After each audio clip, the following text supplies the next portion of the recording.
heart of every home, a child's dream is first sparked and nurtured. At school, in the safety of familiar walls and playful spaces, imagination takes flight. From the moment their tiny hands stack their first blocks and learn their first nursery rhyme, the foundation of dreams begins to form. These playful moments aren't just fun, they're the building blocks of something greater. Magpulis. Dako ang good people. Mangawat na kanon. Nestled about 40 minutes from the main road of Naga, Cebu, in the mountainous barangay of Hagimit, a new center is set to rise for children like Frank who dreams of becoming someone someday. Dako rin siya katabang kay comfortable na ang mga bata mo adto sa center dili na ingon nga makuyawan sila hasta ang parent dili na unya usa pa sad makita jud ninyo ma'am wala may playground so siguro puhon didto sa kanang itukod ninyo kay kanang nanagi siya playground so malipay na kay mga bata dili lang kay ana rasul sa room mag-play so naa sa sila outdoor games di ba nindot ka makuyawan is kanang mga remote map kay sorong safety jud ba sa bata atong priority. Currently, the Child Development Center in Barangay Hagimit is situated in the basement of the Barangay Hall. Both parents and teachers are quite concerned about the lack of emergency evacuation spaces, especially given the potential risks of natural calamities such as fires and earthquakes.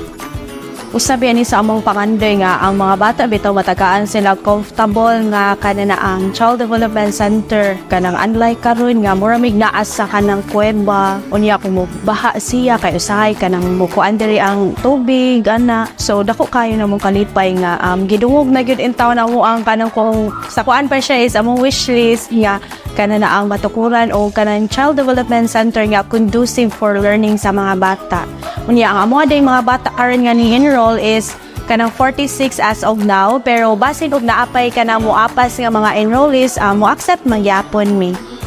Project Sinag ECE Light is a specialized project which will be deployed to communities where RAFITV has established its support as a partner. With the end goal of every Cebuano child is kinder-ready, Project Sinag ECE Light shall focus its interventions and activities at the barangay level, strengthening relationships with its local leaders, and aligning support to DASEF's current program directions. Damgo nga ako isip ko usa ka barangay official nga nana joy klaro nga building kay klaro naman jud ang donated sa Rafi nana jud na siya din para ang among mga bata para wala na mama nga moingon ay dili na lang nako pa eskwelahan ka na sa silong dili man safety so kung mahuman na siya safety naman jud na siya so ang amuha nga tanan mga bata sa barangay Hagimit nga makasud jud ang SCD center para ready na sila for kinder. Naman gud may kuan mga Hagimit walay batang maiwi tanan jud nga wala na gyud out of commute unta gyud.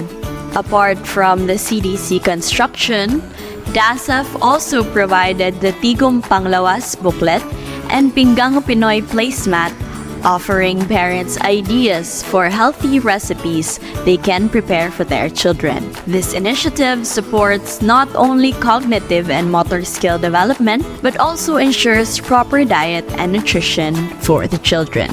Parang ako as parent, then as a student pod, niyagi pag dayata sa pag-estudyante. Parang ako, pinaka-importante gid ang makahuman og eskwela or kung agi og especially sa kani. This is kanang free man gud siya. Murag ino siyang head starter ba nga makastart ka nga ma-learn. Sa case ni Frank kay actually daghan na siya na bawaan. Then need lang gid siya i-develop ko. Para nako as a parent, no need na nimo siya dili na pa eskwelahon. Diretso na lang ani ngadto. So dili gyud nimo siya mahinay-hinay. Namang go step by step ang learnings. So dapat para na ako pinaka-importante gyud nga maka-start siya kung diin jud dapat ang bata mag-start kay ang bata magod laylay og development nay times nga ang bata hinay at hinay ani nga part na say part nga mas paspas siya ma-develop. So para na ako pinaka-importante gyud nga moagi og seriously and then para sa sayahang fast development pod. Ang akong damgo jud para ni Fran is makahuman jud siya sa iyang pag-eskwela kay maura jud na ang butang nga dili makawat sa lain, maura sa imong mabilin na ma-proud ka nga ginikanan nakapahuman jud kag anak. Bisan pa man nga sus nagkautang-utang pero laban rad jud. Gusto jud ko makahuman siya. Namo gud siya pangandoy. So isip ginikanan kay pero true na lang jud ka. Kung dili kaya lahat lang gihapon kay namo gud pangandoy. Once mo gud ang bata nga ay wala tay kwarta dong, wala ta ani, ma-discourage na mangod na. So dapat kung unsa yang damgo imo sa jud murag tabangan na lang pud nimo. Mao man jud na ang role as mga ginikanan para nako gusto ko makahuman siya eskwela para dili pud niya dili gani niya makuan kung unsa ang imong nagian.